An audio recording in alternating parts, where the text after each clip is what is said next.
মাগরিবের নামাজ জামাতে ধরতে যায়, এরকম মুনাফিক মার্কা মুসলমান আমাদের এলাকায় আছে কিনা? আছে। আমার আল্লাহ রাব্বুল আলামিন বলছেন, ওয়ারাতাবতুম, তুমি উপরে উপরে বলো নাই, কিন্তু তোমার আচার আচরণ প্রমাণ করছে যে তুমি আল্লাহর বিধান পছন্দ করো না। আপনি যত টুপি, যত দাড়ি, যত হাজি, যত হাজা হন না কেন, আল্লাহর বিধানে সন্দেহ করলে কিয়ামতের দিনে আলো পাওয়া যাবে না। এইগুলা গেল তো উপরে উপরে কথা। এর থেকে বড় কথা বললে আপনারা নোট নিতে পারবেন না, এই জন্য বললাম না। বলবো? সমস্যা হলে বলবো, বুঝেন কিন্তু। এগুলা গেল তো সাময়িক, কিন্তু সামগ্রিকটা কেমন? একজনের কাছে বলছেন, কেউ যদি চুরি করে, তাহলে ইসলামী বাংলাদেশি আইনে একটা চোরের বিধান আছে, আল্লাহর কোরআনের আইন অনুযায়ী চোরের বিধান আছে কিনা? আছে। রাস্তার খোয়াটা যদি খেয়ে ফেলে, বিচার আছে কিনা? আছে। ব্যাংকের টাকাটা হাওয়া করে যদি বিদেশে পাচার করে দেয়, বিচার আছে কিনা? আছে। শেয়ার বাজার যদি হাওয়া করে ফেলে, তাহলে শেয়ার বাজারের ওই টাকা যারা খাইলো তারা যদি ধরা পড়ে, তাহলে এই চোরের বিচার আছে কিনা? আছে। যেই সেতু বানাতে যা টাকা লাগবে তার থেকে 5 গুণ টাকা দিয়ে সেতু বানালো, বাকি টাকা সাইড করে ফেললো, বিচার আছে কিনা? আছে। বিরাট বড় পজিশনে ছিল, থাকা অবস্থাতে বাড়ি গাড়ি টাকা পয়সা জমি জিরাত বানায় সে আবার শুদ্ধাচার পুরস্কার পাইছে, ইসলামী আদালতে যদি ধরা পড়ে তাহলে ওই লোকের বাম্বু ফাটানো হবে কিনা? এখন আপনি আপনার তরিকা একটা বাম্বু ফাটাবেন, আরেকটা আল্লাহর তরিকা। যদি চোর ধরা পড়ে তার হাত কাটার বিধান আছে, যদি কোনো জেনাকার ধরা পড়ে তার জন্য রজমের বিধান আছে। এখন আপনি এই বিধানের কথা যদি বলেন, আপনাকে এক শ্রেণী পছন্দ করবে না। লোকজন বলবে, কি রে আকরাম হুজুরের ছেলে সাইফুল্লাহ তো কোনো দল করতো না শুনছি, কিন্তু এখন কথাবার্তায় তো মনে হচ্ছে দলীয় কথা আছে না। আমার কোনো দল নাই, আমার আল্লাহর কথা যেটা ওইটা বলে দেওয়ার কারণে আমার দল হচ্ছে আল্লাহর দল। আপনি যদি পণ্ডিতি করেন, আপনি যদি মাতব্বরি করেন, আপনি ধরা খাবেন। ভালো করে বুঝেন, কবে আল্লাহর বিধান কায়েম হবে, কবে বিধান প্রতিষ্ঠিত হবে, সেটা আমরা বুঝবো না, আল্লাহ বুঝবেন। কিন্তু আপনাকে স্বীকার করতে হবে আল্লাহর দেওয়া অর্থনীতি, আল্লাহর দেওয়া সমরনীতি, আল্লাহর দেওয়া চোরমারা নীতি, আল্লাহর দেওয়া দুর্নীতি বিরোধী নীতি, ওইটা আল্লাহর দেওয়াটা শ্রেষ্ঠ। এইটা বিশ্বাস না করলে আপনার পূর্ণ ঈমান আনা হবে না।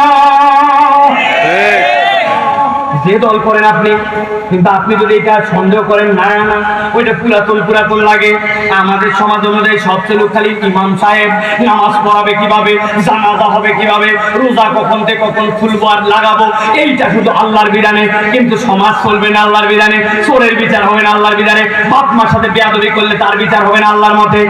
আপনার ঈমান আনা হয় নাই। আজকের থেকে ঈমান মজবুত করেন। আমানতু বিল্লাহি ওয়া মালাইকাতিহি ওয়া কুতুবিহি, মানে এর ভিতরে যা আছে সবগুলার প্রতি ঈমান আনা। ঠিক না? ঠিক। বাঁচার একটা উপায় আছে, মামা যদি বলে তাহলে বলে দিব। বাঁচার উপায় বলে দিব, প্রত্যেককে 20 টাকা করে দেওয়া হবে কিন্তু ইনশাআল্লাহ দিবেন তো? হ্যাঁ ইনশাআল্লাহ। বুদ্ধিটা সহজ। এখন থেকে বলবেন আল্লাহর ঝামেলাই নাই, আমানতু বিল্লাহি ওয়া মালাইকাতিহি ওয়া কিছু কুতুবিহি। কি বলবেন? আমানতু বিল্লাহি ওয়া মালাইকাতিহি ওয়া যদ্দুর বুঝি তদ্দুর কুতুবিহি। আল্লাহ আগেই বলে আসছি, আমি পুরাটা আমি বুঝিনি, বললাম মানবো না। আমি আগের থেকে বলে আসছি যদ্দুর বুঝি তদ্দুর কুতুবিহি। বাটাম একটাও মাটিতে পড়বে না, সব কিছু ঠান্ডাবাজি চলবে না। এই জন্য বললাম এইগুলো কোনো ধানায় পানায় চলবে না। তাহলে 3 নম্বর কারণ, আল্লাহর বিধানে সন্দেহ করা যাবে না। সর্বশেষ আল্লাহ রাব্বুল আলামিন বলছেন, ঈমানদাররা তাদেরকে বলবে, 4 নম্বর তোমাদের অপরাধ, গররাতুল আমানিয়ু হাত্তা জাআ আমরুল্লাহ ফাগররাকুম বিল্লাহিল গরুর। আল্লাহ বলছেন ওই মানুষগুলাকে শয়তান এমন ভাবে তার চোখের উপর দিয়ে একটা আবরণ পরায় দিয়েছিল।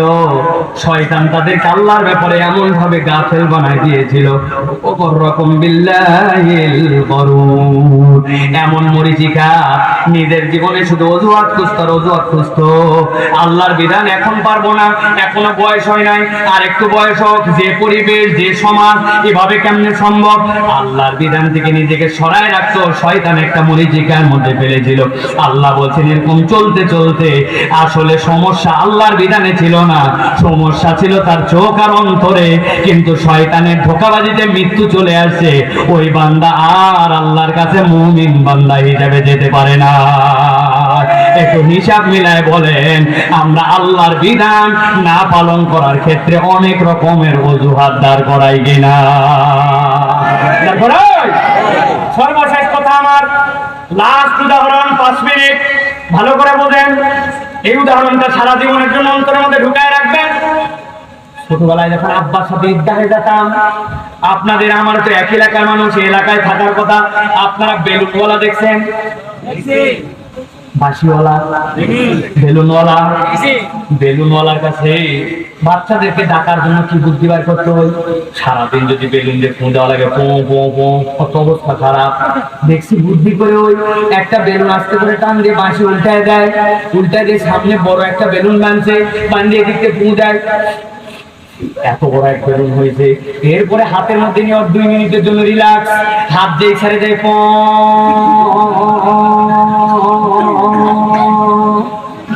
ঠিক না?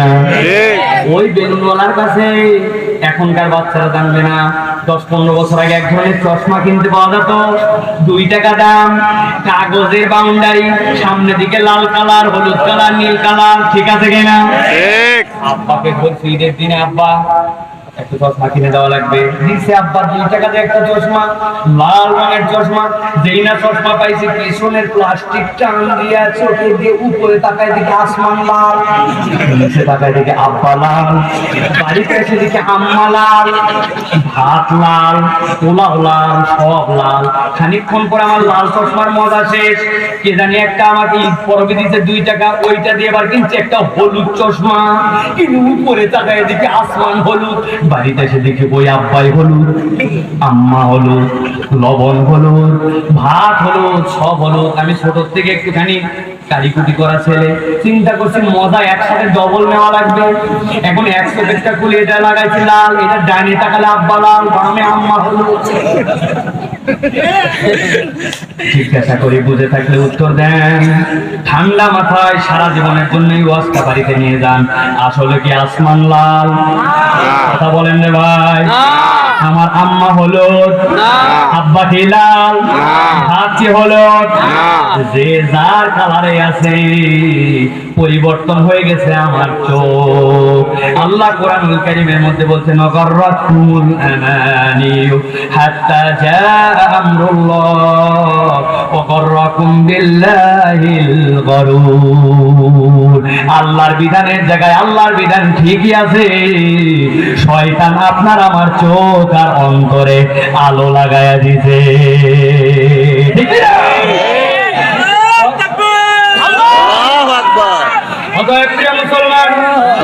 ভালো করে বুঝে নেন, আমরা আল্লাহর কাছে ইমানদারদের দপ্তরে উঠতে চাই, আল্লাহর কাছে আমরা আলোওয়ালা হতে চাই, ঠিক না? কারা কারা চান? চান করে হাত তোলেন। চাই আমরা? লিল্লাহি তাকবীর, লিল্লাহি তাকবীর। চাই তো সকলে, কিন্তু মূল্যায়ন করতে হবে 4টা অপরাধ আমার ভিতরে আছে কিনা। আমার দাড়ি, আমার টুপি, আমার জুব্বা, এইগুলা বাহ্যিক ইবাদত বড় জরুরি, কিন্তু আমার অন্তরে যদি নিফাক ঢুকে যায়, তাহলে আল্লাহর কাছে ওই দিন যাওয়ার পরে ধরা খাওয়া লাগবে। রবীন্দ্রনাথ ঠাকুরের তো সুন্দর দাড়ি, এই ভারতের উপমহাদেশে কম লোকের ছিল, জুব্বাও গায়ের মধ্যে ছিল, ঠিক কিনা? কিন্তু ঈমান যদি না থাকে কাজ দিবে। এই জন্য বলবো, 1 নম্বর, খবরদার নিজেদেরকে কোনো পরীক্ষার মধ্যে ফেলা যাবে না। বিড়ি খোর পর্যন্ত আপনার কোনো বন্ধু হবে না, ও যা মনে করে করুক, ওর থেকে আমি 100 হাত দূরে। আমার কোনো খারাপ সংস্রবের সাথে আমার ঘোরা যাবে না, আমাকে দূরে থাকতে হবে। ইয়াংদের কথা বললে মুরব্বীরা আবার খুশি হয়, কিন্তু মুরব্বীগুলো যে কতগুলো আছে এমন বেদ্যপের বেদ্যপ, আসরের নামাজ পড়ে চলে গেছে বাজারে, যাওয়ার পরে মধ্যে বসছে গীবত কমিটির সভাপতি টানে ছেড়ে আমি ক্যাশিয়ার। এরপরে যাওয়ার পরে বলছে আর বলিস না, আমাদের হুজুরের যে অবস্থা, এটা অবস্থা সেটা অবস্থা। পাশের জন বলছে তুই কিছুই জানিস না, নতুন খবর তো। মধ্যে যেটা বসে আছে কোনো কথাই বলে না। অনেকক্ষণ পরে বলছে এই তোরা দুজন যেগুলা কথা বলতেছে সেগুলা কথা বলা ঠিক না, আল্লাহ মাফ করুক, না বলাই উচিত, তবে যেটা বলছিস ভুল না, এগুলা কথা বলা উচিত না, আল্লাহ মাফ করুক, তুমি যেটা বলছিস ভুল না। উনি হালাল বিপদ বানাই নিছে, নেওয়ার পরে সুন্দর করে উঠে মনে করতেছে বিরাট বড়, আপনার আমল নামাটা যে শেষ হয়ে গেছে আপনি খেয়ালই করেন নাই। এইরকম বিপদ গিল্লা করনেওয়ালা মুসলমানের এখন কোনো অভাব নাই, ঠিক না? তাহলে এক নম্বরে আমরা নিজেরা নিজেদেরকে কোনো পরীক্ষার মধ্যে ফেলবো না। দুই নম্বরে আমরা এই দুনিয়ার বুকে আল্লাহর নির্দেশ শোনা মাত্র 100% পালন করার জন্য চেষ্টা করবো ইনশাআল্লাহ।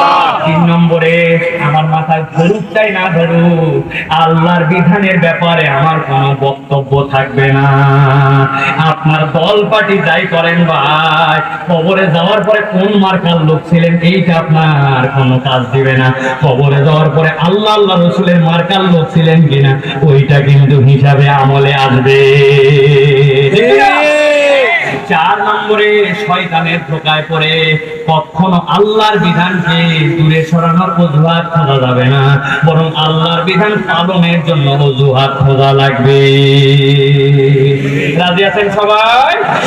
আল্লাহ আমাদেরকে কবুল করে বলেন আল্লাহুম্মা আমিন। আল্লাহ আমাদের এই যে চমৎকার আশা, চমৎকার বসা, এইগুলো যেন আল্লাহ কবুল করে বলেন আল্লাহুম্মা আমিন। আমাদের ভাইরা এই আয়োজন করছেন আলহামদুলিল্লাহ, আমি খুব খুশি হয়েছি। আপনাদের কথা শোনা লোক এরকমই হয়, যে যার জায়গায় একদম কায় মনোবাক্যে বসে থাকলো, কিভাবে 1.5-2 ঘন্টা পার হয়ে গেল আমরা টের পাই নাই। কিন্তু আলহামদুলিল্লাহ, আল্লাহ যেন আমাদের আশা বসা কবুল করেন আল্লাহুম্মা আমিন। আমরা দোয়া মোনাজাত করে যাব, 2-1 মিনিট সময় নিব। আমাদের ভাইরা আপনাদের কাছে বলেছেন, তারাই বিভিন্ন ভাবে আয়োজন করে উদ্যোগ নিয়েছেন, কিন্তু অনেকের আশা থাকে আমরা সকলেই একটু শরীক করে মাহফিলে